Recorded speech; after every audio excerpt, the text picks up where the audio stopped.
والأرض وضعها للأنام পৃথিবীকে তিনি সমস্ত সৃষ্টির জন্য বানিয়েছেন। فيها فاكهة والنخل ذات الأكمام এখানে সব ধরনের সুস্বাদু ফল প্রচুর পরিমাণে আছে। খেজুর গাছ আছে যার ফল পাতলা আবরণে ঢাকা। والحب ذو العصف والريحان فبأي آلاء ربكما تكذبان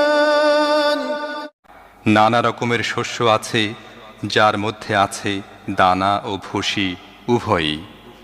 অতএব হে জিন ও মানব জাতি, তোমরা তোমাদের রবের কোন কোন নিয়ামতকে অস্বীকার করবে?